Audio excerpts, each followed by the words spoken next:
నమస్తే. వైఎస్ జగన్మోహన్ రెడ్డి ప్రతిరోజు శాంతి భద్రతలు లోపించాయి అని చెప్పి పర్యటనల మీద పర్యటన చేస్తూ వస్తున్నారు. అయితే ఈరోజు నంద్యాలలో పర్యటన చేస్తూ ఆయన చేస్తున్న వ్యాఖ్యలేంటి? నిజంగా ఏపీలో శాంతి భద్రతలు లోపించాయా? అయితే దీనిపైన మనతో పాటు సీనియర్ జర్నలిస్ట్ సత్యమూర్తి గారు ఉన్నారు. వారిని అడిగి తెలుసుకుందాం. సార్ నమస్తే. నమస్కారం అండి. సార్, వైఎస్ జగన్మోహన్ రెడ్డి ప్రతిరోజు శాంతి భద్రతలు లోపించాయి అని చెప్పేసి అంటున్నాడు, కానీ ఎక్కడ వార్తల్లో అయితే అదేం కనిపిస్తలేదు. నిజంగా శాంతి భద్రతలు ఏపీలో అంత దారుణంగా ఉన్నాయా? ఎలా చూడాలంటారు దీన్ని?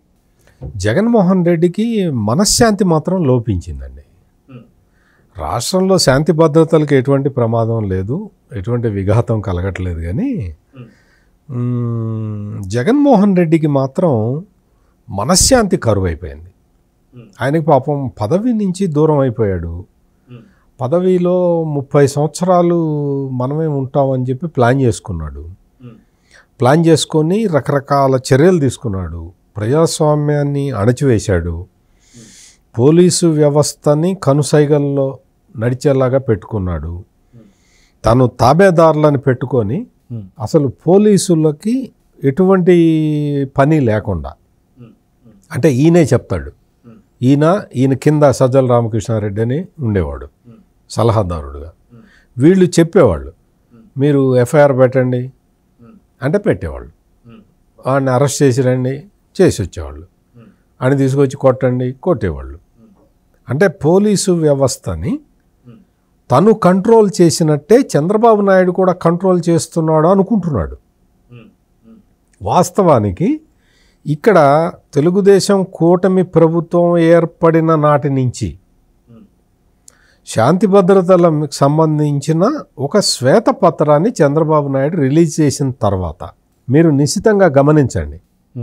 శాంతి భద్రతల మీద వైట్ పేపర్ రిలీజ్ చేసిన తర్వాత మొత్తం పరిస్థితులన్నీ కూడా ఒక్కొక్కటిగా చక్కబడుతూ వచ్చినాయి. పోలీసు వ్యవస్థలో రాజకీయ జోక్యం తగ్గిపోయింది. డైరెక్టర్ జనరల్ ఆఫ్ పోలీసు తన స్వతంత్ర నిర్ణయాలు తీసుకుంటూ, హోంమంత్రి ఆమె విస్తృతంగా పర్యటన చేస్తున్నది.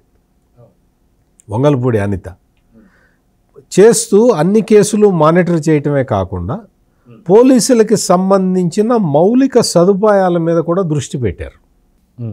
జగన్మోహన్ రెడ్డి చాలా చోట్ల, అంటే చాలా భవనాలని తాకట్టు పెట్టడం, వాటి మీద అప్పు తెచ్చుకోవటం, అంతే తప్ప పోలీసులకి కావాల్సిన మౌలిక సదుపాయాలను కల్పించాల్సిన కనీస బాధ్యతను కూడా జగన్మోహన్ రెడ్డి మర్చిపోయాడు. ఈ రోజున అవన్నీ కూడా ఒక్కొక్కటి సెటరైట్ చేస్తూ ఉన్నారు. ఈ పరిస్థితుల్లో పోలీసులందరూ కూడా స్వేచ్ఛగా పని చేసుకుంటున్న ఈ తరుణంలో నేరాలు చాలా, అంటే రాజకీయపరమైన నేరాలు అస్సలు జరగట్లేదు. సాధారణంగా జరిగే నేరాలు ఎవరున్నా జరుగుతూనే ఉంటాయి. అంటే సాధారణంగా జరిగే నేరాలు అంటే ఈ అక్రమ సంబంధాలతోటి హత్యలు, లేకపోతే ప్రమాదాలు, లేదు దొంగతనాలు, ఈ రౌడీ షీట్లను అణిచివేస్తున్నారుగా. మొత్తం రాష్ట్రం మొత్తంలో రౌడీ షీటర్లని అణిచి అవతల పడేస్తున్నారు. ఈ గంజాయి స్మగ్లర్లు వీళ్ళు ఉంటారు కదా, అందరి మీద పెట్టారు, దృష్టి పెట్టారు, టార్గెట్ పెట్టారు. ఇప్పుడు మీరన్నది కూడా ఇప్పుడు ఇది ప్రధానమైన కారణం. అంతకుముందు జగన్మోహన్ రెడ్డి హయాంలో గంజాయి విపరీతంగా అమ్మేవాళ్ళు, మాదక ద్రవ్యాలు స్కూళ్ళ దగ్గర కూడా దొరికేవి. వాటన్నిటి మీద ఇప్పుడు నిఘా పెట్టారు. నిఘా పెట్టేసిన తర్వాత చాలామందికి ఆదాయ మార్గాలు బ్లాక్ అయిపోయినాయి. వాళ్ళకి గత 5 సంవత్సరాల నుంచి ఎవరెవరికైతే బాగా పుష్కలంగా డబ్బులు వచ్చేవో ఆ డబ్బుల మార్గాలు ఆగిపోయినాయి. అందుకని చాలామంది సఫికేటింగ్గా ఉన్నారు. ప్రజలైతే సంతోషంగా ఉన్నారు. ఈ డబ్బుల ఆదాయ మార్గాలన్నీ మూసుకుపోయిన వాళ్ళు కొంచెం సఫికేటింగ్గా ఉన్నారు. అయితే గతంలో మనం చూసుకుంటే వైసీపీ ప్రభుత్వంలో విపరీతంగా పూర్తిగా విచ్చలవిడిగా మనకు గంజాయి కావచ్చు ఇవన్నీ కూడా దొరికాయి. అదే కాక చాలామంది చూసాం స్కూల్ ఆడపిల్లలతో సైతం కూడా వీళ్ళకి మాదక ద్రవ్యాలు ఇవ్వడం కానీ ఇవన్నీ కూడా మనం చూస్తూ వస్తున్నాం. అయితే ఇప్పటికీ కొంత క్రైమ్ ఇప్పటిదాకా నడిచింది అంటే ఈ కూటమి ప్రభుత్వం వచ్చిన తర్వాత కూడా కొద్దో గొప్ప నడిచింది అంటే ఖచ్చితంగా వైసీపీ హయాంలో జరిగినటువంటి ఒక ఈ మాదక ద్రవ్యాల వల్ల గంజాయికి అలవాటు పడ్డ వాళ్ళు ఎవరైతే ఉన్నారో వాళ్ళ వల్లే ఇప్పటిదాకా సమస్యలు వస్తున్నాయని చెప్పి ఏపీ ప్రజలు అనుకుంటున్నారు. అది నిజం అనుకోవచ్చు. అంటే సాధారణ నేను అదే చెప్తున్నా. ఇప్పుడు నేరాలు సమాజంలో నేరాలు జరగకుండా నిరోధించటం అనేది సాధ్యం కాదు. కొన్ని నేరాలు ఏంటి గ్రూప్ క్లాషెస్ అటువంటివి నివారించవచ్చు, కానీ వ్యక్తిగతంగా జరిగే నేరాలని నివారించటం అనేది అసాధ్యం, ఇంపాసిబుల్. ప్రభుత్వం అంటే పోలీసు వ్యవస్థ ఏం చేయాలి అంటే ఏదైనా నేరం జరిగిన తర్వాత ఇమ్మీడియట్గా సంబంధిత వ్యక్తుల మీద చర్యలు తీసుకోవాలి, అరెస్ట్ చేయాలి. అది చేస్తే చాలామందికి భయం కలుగుతుంది. భయం కలిగిన తర్వాత భయం ఉంటే ఏమవుతుంది, అతన్ని చూసి ఇంకొకడు నేరం చేయడానికి భయపడతాడు. పోలీసులు అలర్ట్గా ఉన్నారు, అరెస్ట్ చేస్తున్నారు అని తెలిస్తే పోలీసుడు మనోడేలే అంటే నేరం చేసేవాడు పెట్టిరేగిపోతాడు. జగన్మోహన్ రెడ్డి 5 సంవత్సరాల కాలంలో జరిగింది అది.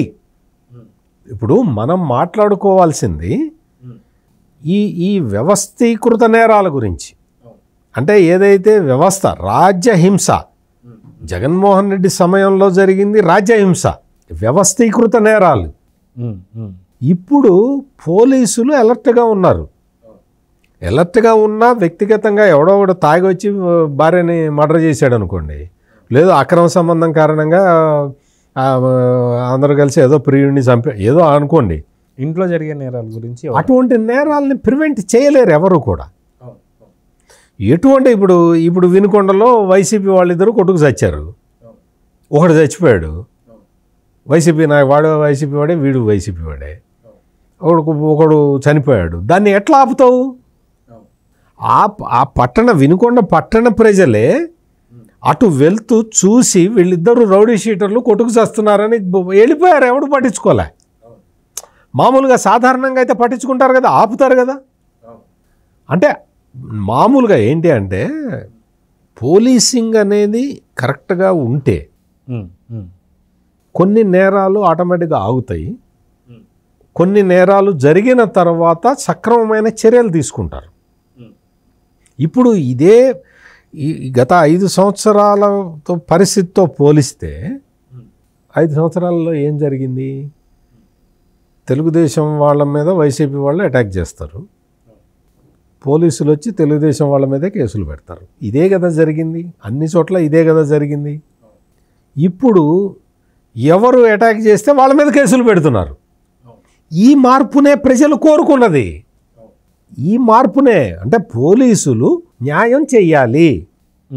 ఇప్పుడు మీకు ఎందుకు జగన్ గారు, ఇప్పుడు మనం చూస్తున్నాం కదా, మా ఇల్లు ఆక్యుపై చేశాడని, మా స్థలం ఆక్యుపై చేశాడని, మా పొలం ఆక్యుపై చేశాడని వచ్చే కంప్లైంట్లు 95% కంప్లైంట్లు అవే ఉంటున్నాయి. నీకు అసలు అన్ని కంప్లైంట్లు రావాల్సిన అవసరం ఏంటి? ప్రభుత్వం సక్రమంగా పనిచేస్తే కంప్లైంట్లు ఎందుకు వస్తాయి? అసలు ఇక్కడ దాకా ఎందుకు వస్తాయి? ప్రభుత్వం మారి కొత్త సీఎం వచ్చిన తర్వాత కంప్లైంట్లు ఎందుకు వస్తాయి? ఆ సీఎం చర్యలు తీసుకోలేదు కదా, తీసుకోకపోతేనే కదా. అదే సమాజంలో అన్రెస్ట్. ఎక్కడికక్కడ సమస్యలు పరిష్కారం జరిగిపోతే, సమస్య ఎస్కలేట్ కాకపోతే నేరాలు తగ్గుతాయి. ఇది జరగాల్సిన పని. ఇప్పుడు జరుగుతున్నదే అది. 5 సంవత్సరాల్లో అది జరగలేదు. ప్రజలు కంప్లైంటే అది. నేరాలు పెరిగిపోతున్నాయి. నేరాలు పెరగటం తగ్గటం కాదు ఇక్కడ క్వశ్చన్. నేరం జరిగిన తర్వాత యాక్షన్ తీసుకోవాలి. ఆ యాక్షన్ తీసుకోవట్లేదు అనేది గోల. ఇప్పుడు ఆ సమస్య పరిష్కారం అయింది. మొత్తం సమాజం మొత్తం నేరాలు చేయకుండా మొత్తం ప్రజలందరూ ఆగిపోయారు. ఎవడు నేరం చేయట్లేదు అని ఎవడు చెప్పడు. అట్లా చెప్పడానికి అవకాశం కూడా ఉండదు. ఇప్పుడు జగన్మోహన్ రెడ్డి ముఖ్యమంత్రిగా ఉన్నప్పుడు ఏదో పర్యటనకి వెళ్ళాడు, అక్కడ చెట్లు కొట్టేశారు, అక్కడ వేరే పార్టీ వాళ్ళందరినీ అరెస్ట్ చేసి ఇంట్లో కూర్చోబెట్టారు. మొన్న చంద్రబాబు నాయుడు వెళ్ళినప్పుడు అట్లాగే చేస్తే మినిస్టర్ నారా లోకేష్ వచ్చి పబ్లిక్లో క్షమాపణ చెప్పాడు.